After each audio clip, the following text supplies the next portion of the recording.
Hey friends, it is Lauren Hope, aka Lolo of Good Girl Chronicles, motivational speaker, blogger, mental health advocate, and all around fabulous. Girlfriends, I don't know who I think I am today, but I'm actually like in a little mini studio in Norfolk, Virginia. The last couple of weeks, we've been talking about sex shame, particularly my own, and how I really know in my heart that God wants me to be free from this, but it is a struggle and I'm in the grind.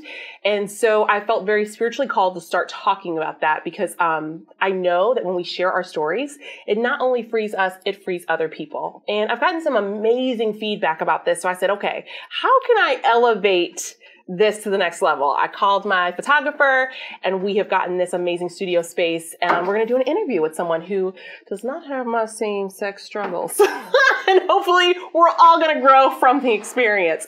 So the last time I talked with you guys, I was telling you about this book called The Weight by Devin Franklin and Megan Good about the power of celibacy. And I definitely see some value in celibacy and having sex in marriage. And honestly, I've been thinking a lot about what a healthy sex life looks to me. And honestly, I don't have the answers, but that's what this journey is all about.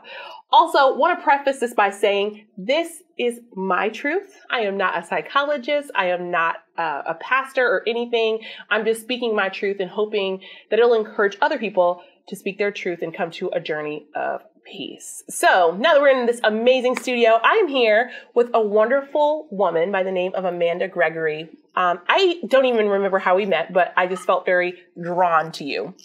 And as I've learned about Amanda said once in passing that she does sex work. And I was like, what does that mean? And as we've talked and I've gotten to know her and follow her on social media, I know that Amanda has this liberation and freedom about sex that I don't have, that I kind of want and envy a little bit. And so that's why I wanted to invite her to speak with us today about the work she does, how she's come to this point, and talk a little bit about sex shame. So Amanda, yes, thank you so much for being here. Thank you for having me. I really appreciate it. This is fun. And let me speak, you don't have it yet, girl. Thank you. That's right. Claiming it. We're going to have it. I feel you on that. Yeah. So, Amanda, very drawn to you and your energy. And so tell me a little bit about what you do. I know since meeting you that you are a registered sleep technologist, which is amazeballs, and that you've done a lot of work with the Department of Defense, but you also now in this line of work, you're a life doula and you do one-on-one coaching and group coaching. So tell me, what does it mean to be a life doula and what you do? Yeah, so thank you, Lauren. So my expertise is sleep, sex, and women's work. So my belief is that a woman's power comes from her womb. So when she can understand the connection that she has to her womb, which I believe is where the infinite, the universe, the vastness of what life offers, we can birth into reality, into this external reality, what it is that we feel called to share. So why I've called myself a life doula is because I feel like I help people bring life to sleep, sex, their creations, to their womb, to understanding the different energies that a woman carries, going through the cycle. Just in a month, a woman goes through all 4 seasons. So really understanding how the energy is going to influx. It's cyclic in nature, not linear, so that she can connect to her energy and use it to benefit her and everyone she comes in contact with. So yeah. So as I was learning a little bit about Amanda was telling me that you help women reclaim their sexuality. Yes. And that's been very attractive to me. And so what do you think it means to reclaim your sexuality and why do women need that? Oh, I believe men and women need that.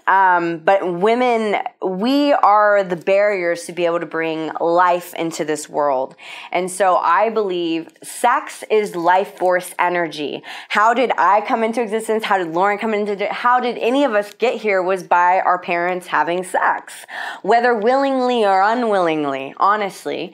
But it's important, in my opinion, to understand the sacredness of what sex brings because it is life force energy that we're playing with. And so, yeah, and because of past experiences that we've had, it can create a lot of shame in how we view sex. And that honestly is where I am right now. And in this series, I've talked a lot about how my really conservative Christian upbringing gave me a lot of condemnation and shame about sex. Like I once said, I was like, if the church shamed murder the way that it shamed sex, we have less murders. But I grew up, this is how sex was taught to me. Yeah. If you have sex, you're going to have a baby, you're going to get AIDS, and you're going to hell. Okay? That's how it was taught. So I was terrified of sex.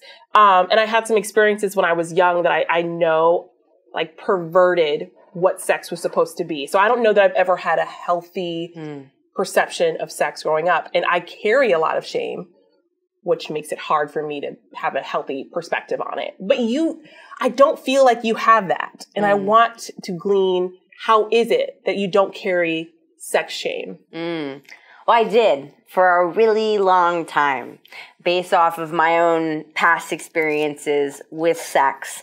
I was molested as a child, and I was sexually abused and raped when I was 16. And so I lost, and I share this with you to share that 1 in 3 women are sexually abused. Like 1 in 5 or 1 in 6 men are sexually abused. This is something that is not really talked about a whole lot because it's just stuffed and repressed. And so this conversation is helping to bring that awareness that you're not alone from what you've experienced, that this happens a lot and too often, that it needs to get talked about so you're not carrying the shame.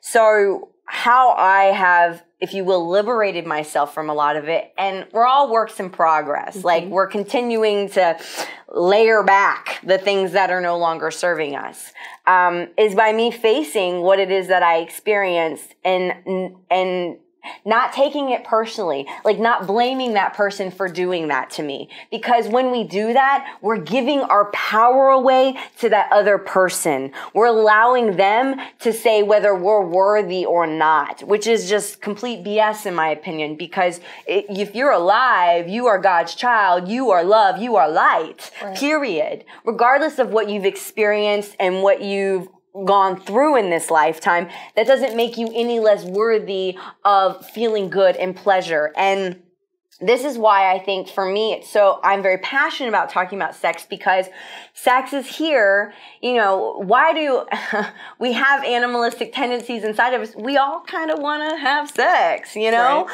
We have these sexual organs and we want to mate. And so I don't think it's something to be shamed. It's something to be celebrated, but to also understand the sacredness in it. And so for me, when I started to peel back these layers inside of me and claim back my power that I gave to so many, free willing, not knowing how to say no, and really say, oh, no, that's mine. I'm taking that back for myself. I now feel more liberated and free to talk about these things, because sex is sacred. Sex is beautiful. And you don't want to just allow anybody into your temple. And your body is a temple. Right. And it's meant to be treated as that. And sex is here to provide pleasure. And I think that that's where it's like, too, sometimes the church will teach us that, you know, it's just for procreation or whatever else, when sex is meant to be enjoyed. And it's okay to have some fantasies and to live them out and to play with them, because otherwise, I believe God's spirit, source, infinite universe, whatever you want to call that higher power to be that you believe in, we wouldn't have been reincarnated with these sexual organs if we weren't meant to use them. Right. You know what I think is powerful is that even though you've experienced that trauma, it sounds like you're able to have a healthy sex life and that you're not carrying the shame, which that's pretty remarkable, you know. And I say this a lot. There is this researcher by the name of Brene Brown who talks about shame. And so shame says, because I did this thing, I am wrong, right? Because of my sexual experiences, I am wrong. I am bad. Guilt says, I did this thing and it was bad and maybe I wasn't proud of it, but it doesn't define who I am. And unfortunately, myself and a lot of people, it's like, I've done these things, therefore I am bad. And that's what I'm trying to face and release that note, to know that maybe there were some sexual situations that maybe I didn't want to be in, that I'm not proud of, but that doesn't make me a bad person. Yeah. And like you, I'm finally at a point where I'm ready to face it, but it's extremely hard. Yeah. Extremely hard. And that's why a large part of why I wanted to help you.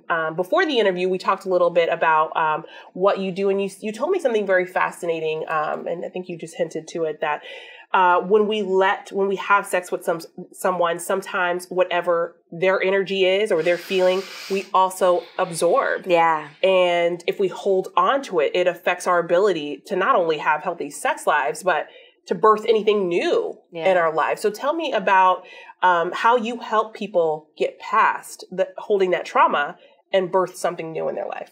Yeah, thank you. That's a powerful, fully loaded question. Right. But I understood. I got it right. Okay. Yeah, so that's a kind of a layered question. So I'm going to first start that. One, it's bringing the awareness that you have had some sort of trauma or trespass that you feel like you're ready to reclaim for yourself, that your past doesn't define you. Something that I stress to just about everybody I cross paths with, and especially to my clients, is your past does not define you. And I need you to say that in a mirror, looking at yourself, saying, my past does not define me, because it doesn't. And so that is the first step, in my opinion, a reclamation of like, this is me. And I am beautiful. I am God's child. I am love. I am light. And I'm meant to feel good in my body and safe. And a lot of times too, if we have been trespassed, and even if you haven't, you still may not feel safe in your body, and to even feel these energies, right? But I read something, and it was a quote, and I used it, and I used the picture to kind of piggy off of my description of what I feel. And it essentially said that don't have sex with somebody that you wouldn't want to be. And I found that to be a profound statement, because, okay, maybe you don't want to be them in the sense of like, I want, who they are and what, but if you don't see them and respect them for who they are, why would you want that person inside of you? Right. No, that makes perfect sense. So starting to get aware of this, how powerful sex is, because you're coming into a connection and a union with another, and whatever that person has experienced is going to be absorbed, if you're a woman, into your yoni. You're picking up on, and I used to say this, there's got to be now part of loving his cock before it enters my pussy. And I say that with so much love. If you've not been tapped into the book, A Reclamation by Regina Thomas Schaefer, Pussy, this is the reason why I can even say that word, y'all, because I used to find that so derogatory, negative word. Why do we say, oh, stop acting like a, it's like, but whatever you decide to call your lady bits, yoni, pussy, vagina, whatever it is, this is where I think that you get to try on things. God didn't put us in this lifetime to all be the same. I think we're meant to try on what works and what doesn't, and whatever works for you, great. And so that's where I come in, and I help people, whether through group work or one-on-one, to really find what works for them, to reclaim their sovereign energy when it comes to sex. Because a lot of times it's because we gave away our power to that other person. We didn't honor our no, or we didn't honor our no. And so we've kept that stored in our womb. And so now we have to release that back into Mother Earth, if you will. Yeah. So. And I mean, what you said was very powerful, that who we decide, the energy that we take in affects so many facets of our life. And facing that and releasing it and letting go, what I know from your work is that it actually helps a lot of people. Oh, yeah. So once you've helped somebody kind of release some of their shame, what has been some of the things you've been able to help people birth? Yes, conscious, healthy relationships, businesses have come into existence, a newfound sense of confidence in their being, a reclaimingness of their sensual and sexual energy. And those are two energies that are a bit different, in my opinion. A woman can be sensual, but she cannot be sexual. A woman can be sexual, but not be sensual. I think when you're tapped into both of them, you're really in your divine feminine, because a woman is sensual and sexual, But just like a man too, he can be as well.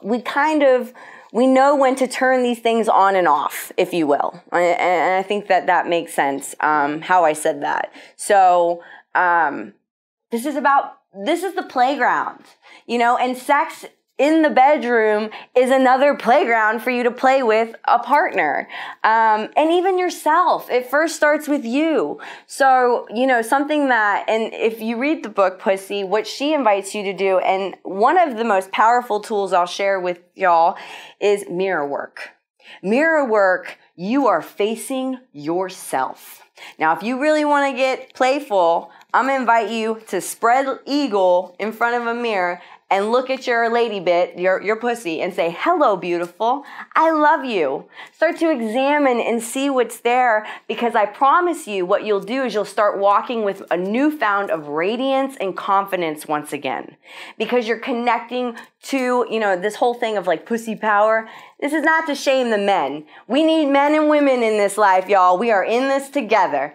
But a woman does, in my opinion, need to connect with her sovereign energy. And that does start, in a large part, I believe, by connecting to her sexual energy. Don't laugh at me by this reference when you said this. So, and people who watch my YouTube will know that I've referenced this a lot. I'm a very big Sex and the City fan. Oh, okay. I should not have been watching the show. It came out when I was like 16. But it's funny. Well, maybe we'll touch on it. Who I probably most was like Carrie. Mm-hmm. Well, no, that's a lie. Who I really most liked was Charlotte. Really, conservative, a little repressed. There was rules for everything about sex. Who I wanted to be was Samantha Jones. Samantha Jones was this very, I have sex on my own terms, because she was powerful. And there's a lot of layers to why that was the case. But there was an episode on Sex and the City where Charlotte had mentioned she never looked at her vagina. Mm. And they were like, oh, here, take the mirror, go in there. She's like, what? It's ugly, right? Mm-hmm. And I think towards the end of the episode, she finally looks at it and is so fascinated with it, she falls over. Right? It's a great episode. But it just, I think, reiterates again the shame we have around sex, around our genitalia, and all of those things. So I think that's so powerful that you said that. Mm-hmm. When we spoke earlier, talking about what we receive during sex, right? Yes. That's in our womb. That's the birthing place. Correct. And I never really thought about it the way that you've explained it. If you have trauma or shame in that birthing place, of course it's going to be harder to manifest the things you want to manifest in your life. Yes. And so what I've heard from you is that you've helped people kind of heal and face that. And then some of them go on to birth amazing, tangible things. Tell me a little bit about that. Yeah. So our sacral energy, for a woman in your womb, for a man in that same space right below your belly button, this is our creative energy. Creative energy and sexual energy are in your sacral chakra. And so it's also directly linked to our throat. So this is why a lot of times if we have been trespassed in that area, sexually abused or anything like that, we don't know how to say no. That's turned off. We don't know how to express ourselves. We don't speak up when it's our time and our turn. We don't speak to what we want and we need because we feel unsafe to do so. So my gift, I believe, in this life is to really help people. My gift is to help people just delayer some of those energies that have been stored and gridlocked in this space, and to birth them out of you and to release them back into Mother Earth. Because something that I love that, we're in Hampton Roads area. We live right by the beach. The beach, the energy of the water is purifying. It's cleansing. So a lot of my work I do is by the water, because when we can give that to that higher power, if you want to say Mother Earth, God, whatever you want to call it, you give it to the ocean, a lake, a pond, it will gladly take it from you, and you will feel lighter energetically, and you'll start to get inspiration and ideas, and you'll feel more confident in your being, and you'll start to speak your truth more through many different modalities. I mean, I do full moon drum circles and ceremonies, Free the Wild Woman Within, over at Sapphic Space in Portsmouth. And the whole intention behind that, the full moon energy is a perfect time to release what's no longer serving. So when women are consciously gathered in a safe, sacred container, we are liberating ourselves from what's no longer serving us, and we're dancing and we're singing it out and we're giving it to that higher power to be, to take it, because guess what? They can take it. Right. We don't need to keep this inside of us. And I think that that's where it comes to just asking for what you need. But that creates first to create some safety. So starting to get in front of the mirror, doing some mirror work, saying, I love you. I love you. And say it till you feel it. Don't just say it. You know, affirmations, they're great. But if you're not saying it till you feel it, you ain't doing anything. Right. You need to say things until you energetically feel it. Your cells will start to fire and be turned on, and you'll feel buzzed. Something that I had in my the women that came to the sister circle, they were like, I'm just buzzing. Why? Because every cell in their body has been electrified because of the energy of what can happen in those spaces. And you can create that as well with inside yourself. And I think that it's about having the right mentorship. Spitting everywhere. I'm feeling fired up. Investing in somebody who can really help aid you through that, because you have the answers all inside of you. I'm not the one who's all I do is hold safe space and ask the right questions to pull that truth out of you. And then it's up to you to do something with it. You know, you feel like I have this idea to have a crystal business. Well, are you going to act on it? Like, you know, and you don't have to have it all figured out. Something that we like, our egoic mind, if you will. Lauren and I were talking about this right before we came on here. It's not driving. It's in the back. Or no, I was talking with somebody earlier. It's in the back seat. Right. But our egos need to be acknowledged, because otherwise they're going to overtake us and shame us to not do what we feel the love to do. Right. I feel you on that. I feel you. And I think that's an amazing segue. So tell people, if they want to get connected with you and start reclaiming their sex, how can they do that? Yeah. So I'm on Facebook. Can find me, Amanda Gregory. And then if you type sleep in my name right after that, I'll immediately pop up. Life Doula. And then I'm on Instagram as well, Sister in Shine 33. And I actually have a book as well. I just published a few weeks ago. Thank you. Poetry and picture book called Lights of Love by Amanda Gregory. You can purchase that on Amazon. And so, I mean, you're all over, girlfriend. Well, I'm going to put this in the description, how you can get connected with her. And if anything in this conversation, sparked your interest or you want to connect with Amanda, please let me know. Put your comments below or email me at teamgoodgirl84. Maybe we'll do a part 2, or I'll pass those things along to her. Just thank you so much for this time. And I can't wait to see the conversations that this sparks. Yeah, thank you. So thank you guys so much for tuning in on this crazy, beautiful thing that I call life, as I am bravely facing sex with shame. As we say here at Good Girl Chronicles, I love you. I love God more. See you next time.